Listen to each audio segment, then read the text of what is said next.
I was in my second year while I interned with the Honorable Chief Justice. I was in my second year while I interned in the Delhi Child Rights Commission. I was in my second year when I visited and I worked with the Delhi Today we Women's have Commission. Mr. Tausif with us, who will be sharing his insights about his learnings from the court and other various internships that he did. So, can you introduce yourself to the viewers? Thank you, ma'am, for having me here.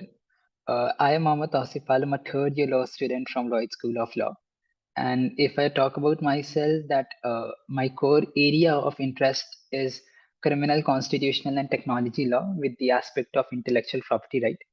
And apart from the internships, which ma'am will be talking and will be discussing about in the further course of this video, I interned with the honorable judges of high courts and various advocates practicing in the Supreme Court and varied other jurisdiction of the Indian courts. And along with that, I have worked with the commissions, working and supporting them into various reports and also various legal services authority. So this is all about me. Oh, okay, well, and can you share the insights that you've learned and so far that you have done through your internships and got collected there? Now, if I talk about my internship experiences, the very first internship which I did was under the office of the Honorable Chairperson of the West Bengal State Legal Services Authority, wherein we were taught with the basics of the law and the idea of access to justice for all, wherein our major task was to help the people who are approaching the State Legal Service Authority for the legal aid, ensuring that their problem are addressed through a correct forum and they get the justice which they desire for.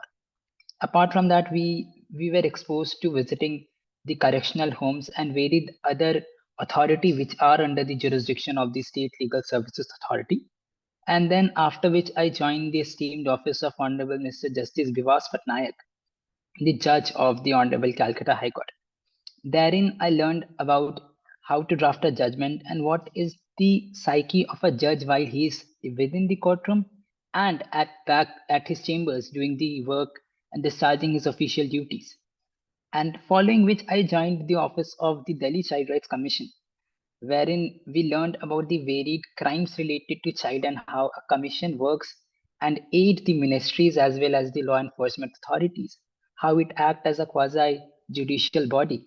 And then further, I joined the office of Honorable the Chief Justice of Calcutta High Court, which was the most beautiful experience till now I gained from my internship experiences. And therein, I myself was engaged into the research work of varied judgments, which the Honorable Judge was going to deliver into future course of action. And with that, I've also learned how to draft a judgment with the help of the learned legal researchers and judicial clerks there. And overall, each and every internship gave me few learnings which are just helping me out in my law school.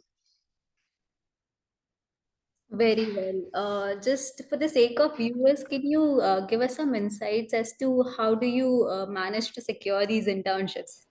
What was the process that you went through? Now, if I talk about how to get an internship, talking most particularly about the judicial internships, which people presume it to be in a situation where you need connections and referrals to secure such.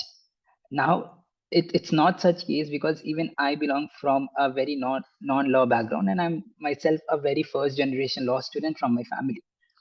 So I what I did in my case was the very first thing to find out the forum from where your internship application will flow. Who will be the concerned person from for the internship you'll be addressing? So, for instance, in case of Honorable Calcutta High Court, it is the learned Registrar General who foresee the internship application and accepts the application. Now, if I talk about the Honorable Delhi High Court, the case is different. Now, herein the learned Registrar Administration foresee how application will be coming in. There is an internship selection board and they see under which judge will be interning with the prior consent of the honorable judge. So different high courts, and even if we talk about the honorable Supreme Court, the procedure is way different. You have to again address to the entire registry, and the registry will be at a discretion point to whom they'll be appointing the work of selecting the interns. And as soon as the slot for any judge arises, they select you. Now, getting the proper email from the official website of the Honorable High Court, it's the work of the person who is going to apply. Now, for instance, the very first email which we'll be getting into the every High Court's website will be of Registrar General. So in case of Calcutta High Court, it will work. But in case of Delhi High Court, the application will not be accepted because he's not the concerned person. And the very prior requirement to get into a judicial internship is a recommendation from your institution, which also act as a no objection certificate in various cases, that the institution do not have any objection with regard to you undergoing an internship. So with that, you also have to see that your CV aligns with the determination of the judge you are applying in. In my case, what I did during the very first internship of mine was I went to the cause list of the Honorable Calcutta High Court, went through the nature of the cases which the Honorable judges were handling, and saw that Honorable Mr. Justice Bivas Patnaik handled the cases regarding POXO, which I was also writing for, handled the cases with regard to IT, handled the cases with regard to motor compensation schemes, insurance matters, and these are the things which aligned my research areas and publication which I already did. So that was a brownie point for my application to be selected by the Honorable Judge. So this is how you move forward with your application. And the cover letter is something which you must curate for every internship very differently. And this is what is the very first impression of your gets to the recruiter, be it an honorable judge or be it any tier one law firm or any senior advocate per se. Just to summarize for the viewers, you need to make sure that you know the process for the respective high courts that you're applying. You need to check whether it's Registrar General or the Registrar Administration, right? So you need to go through. Indeed, ma'am. You need to check the process for the respective high court and then go through the process. You need to write a proper cover letter stating the reasons for each and every internship applications that you put in. And it is a simple process which which law student does not generally go to, and instead they move for the internships at the senior advocates. So this is a very good option. You get to learn a lot of things. And in cases where you are not receiving any response from the registries and the person concerned, Mhm. you can also walk into the High Court. Being a law student, nobody is going to stop you being anywhere. And you are even at the liberty to meet the honorable judges in person and ask for internship. For instance, few of my juniors are doing internship under Honorable Mr. Justice Ashutosh Kumar, the judge of Patna High Court. He is very liberal with regard to these selecting students for internship. He has selected the first year students, he has selected the second year, be it the final year students, no matter wherever you are. So judges are very liberal into that, and even in addition, they do not give much leverage or much weightage to your achievement per se. They are just concerned with you are a law student and you want to learn. That is all. Hmm. Yeah, thanks for that.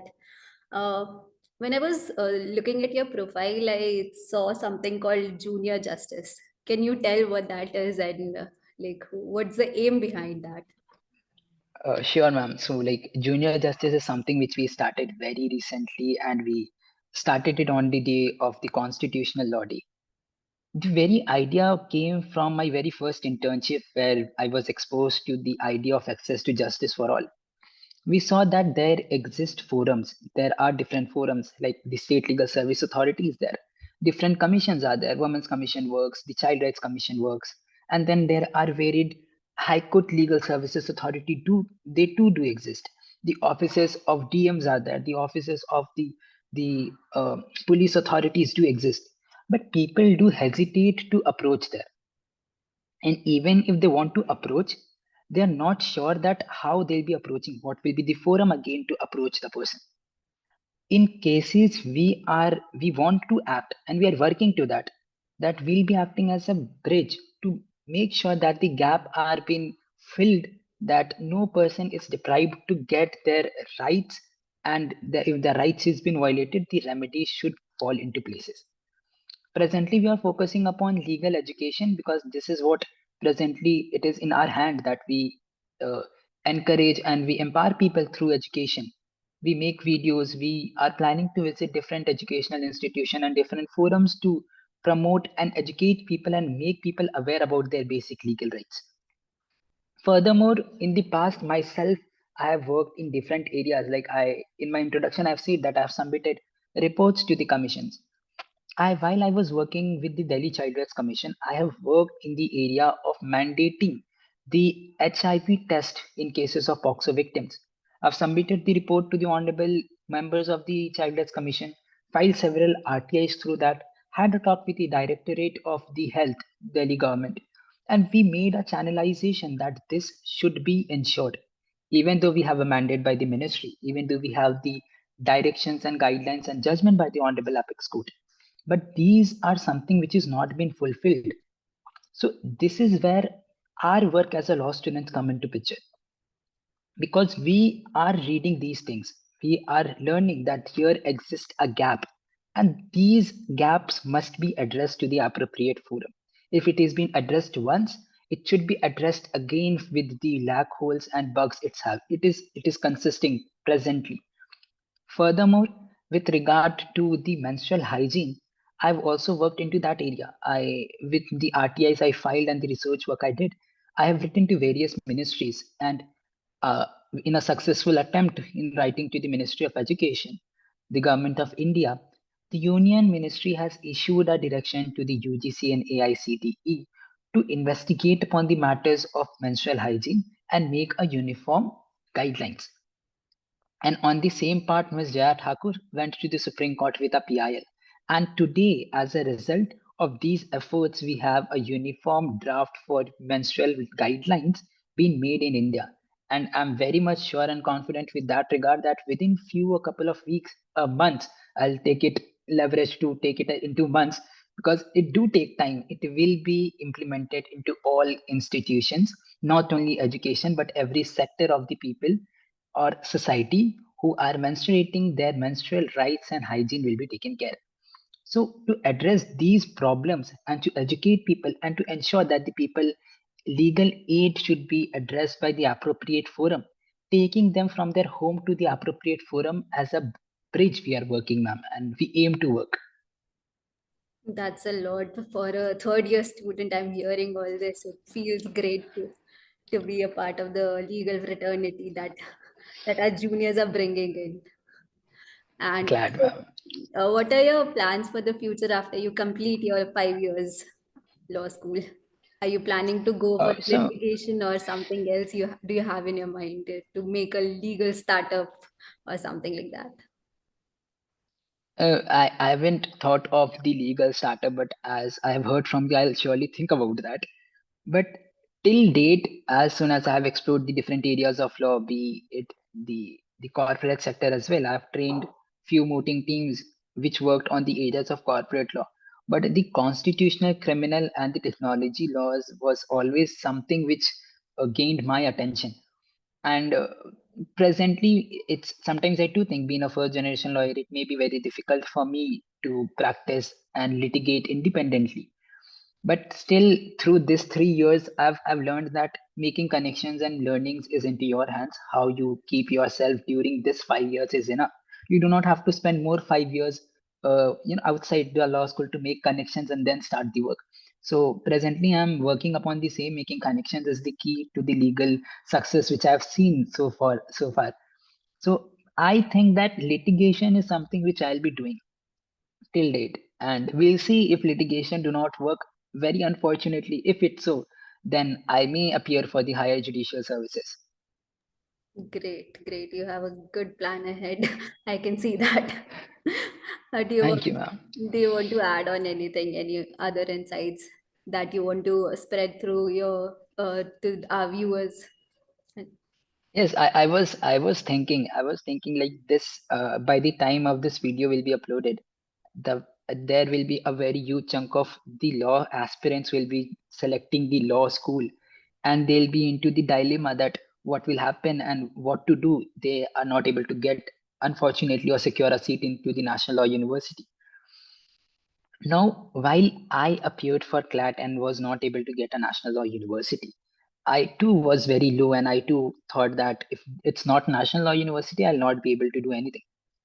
But through the course of time, I realized that the dilemma of, no doubt, National Law University are one of the most finest institution, having very great professors and legal fraternity there. But it is also important for us to understand that how the business model of the coaching institute is running. It is through that they want to make you understand that if it's not National Law University, it's nothing. If it's not the package of 15 lakh to 50 lakh per annum, it's nothing. But the actual law school is very different. For instance, like presently there are a lot of National Law University students which I personally mentor, and the LinkedIn profile of ours, it's just filled with how to do this, how to do that, because every person needs a guidance. Even I required that. So you have to select a place where you will be having people who will be guiding you. And it is not necessary those people will have to be the professors of National Law University or the judges of the High Courts or the Honorable Supreme Court, with all due respect. The institution must have an administration that is happy to support you in all endeavors. And I'm very happy to share this with you all and with all the viewers, that our institution, the Lloyd School of Law, we are being sponsored for each and everything we do into the future with regard to our academic growth. I'll be participating in the Oxford Christ Media Moot. Now the competition is set to held into the premise of Oxford University, that is in United Kingdom. Now to go there, to stay there, and to have the registration fee paid, we are not giving a single penny from our pocket apart from the fee which we are paying here. It is all been taken care by the institution, and again the fees of all the law schools are growing rapidly. So there is no law school which is having their fee structure as into the point of 1.5 lakh per annum. Most of the National Law University I have seen in my time, they had the fee structure around 2.5 lakh, 3 lakhs, including everything. So these are the things which you need to take care. Moting is something which will expose you to different aspect which your internships cannot. For instance, being a law student, you cannot plead before a high court or a Supreme Court judge. But if fortunately you get qualified for in your moot competition, and you get into the area where you are into the finals, the judges there are honorable sitting judges and retired judges of the High Court and the Supreme Court. You learn the basics of the law in very detail into your very first year if you are doing any moot court competitions. So your college must have a very strong mooting society. There comes again, your college must be in very liberal with regard to giving you exemptions for the internships which are difficult to get, having all the other essentials which are necessary for you to excel into this legal fraternity. And again, the location is something which creates an added advantage. So you need to consider these things while you select a college, not just that it should have a national and a law and a school words into the name. So this is what I wanted to add, because if we are able to do these things, I guess and I hope that the people who will be coming next, they'll excel more, because I see my juniors doing very, very well. They into the very first year of the law school, there are almost 12 students. There are always 12, more than 12 juniors of mine being into the first year they entered the law school. They'll be interning with the honorable judges of the High Court, with the guidance and the support which is the institution providing them. This is all you need to think about, where you can get what. So this is what I You wanted to said add. very rightly that everyone thinks that getting into NLU is the supreme thing about a law student. It is not the case. One can secure a good job or maybe a good career, even the first gen lawyer who is not from no, NLUs.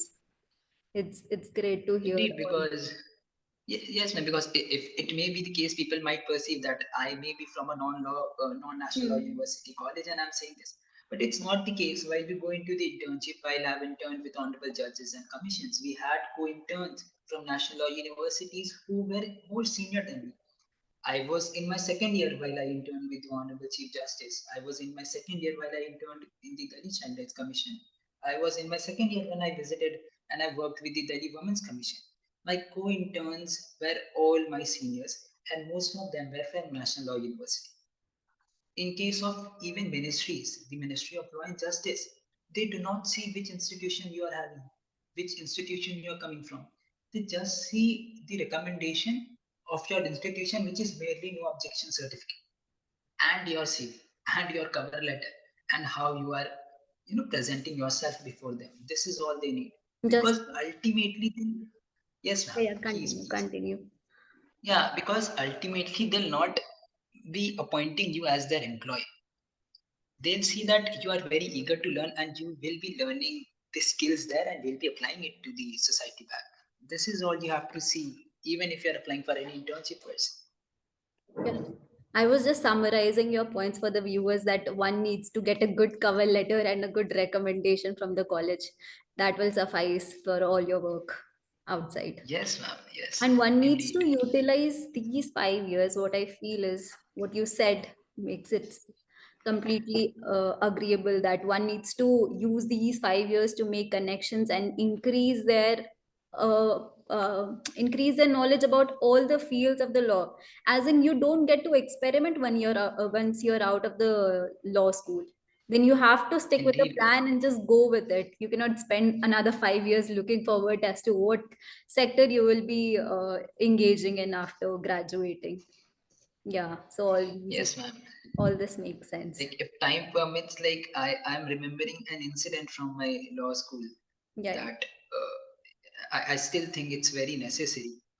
Like while I was sitting with few of my friends and my seniors, one of them started talking with regard to that he will be interning with the senior advocate Salman Khushi.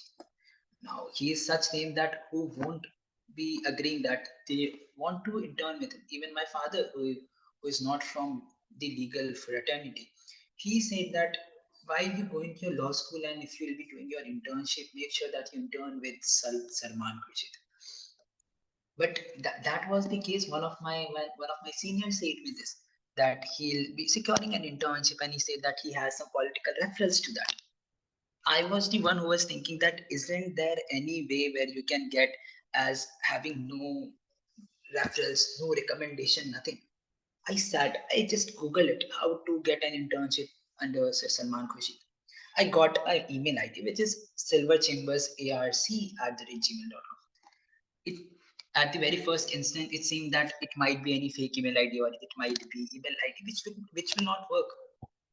But with all the hope I had, I still sat. I wrote my email, I wrote my cover letter with all the best efforts I can. I mailed them, and within a month, at the end, that was the day of the end of my internship tenure with the Honorable Chief Justice. By that time, I did not had even recommendation from the Honorable Chief Justice. With zero recommendation, with not even I did not had even made an effort to get an LOR from my institution. With just my cover letter and my CV, I mailed with all the hope I can, and I was able to secure an internship under Sir Salman Khurshid. So these are the things which is not very too far fetched or very difficult to get. Everything is very achievable if you want and you have the hope that you will be doing that. Yeah, that is so insightful of you. So, just for the viewers, this was Mr. Tausif Alam, who being from non-NLU secured judicial internships, did internship with senior advocates, has his own startup idea called Junior Justice, and now will even be participating in UK for a competition, right? So, Hope so, ma'am, if we qualify. you will definitely. So all this was so even a non-LLU student can perform well in academics with respect to the law field, that is. So with this, we can end this session and hopefully you all have a good day. Thank you. Thank you, ma'am.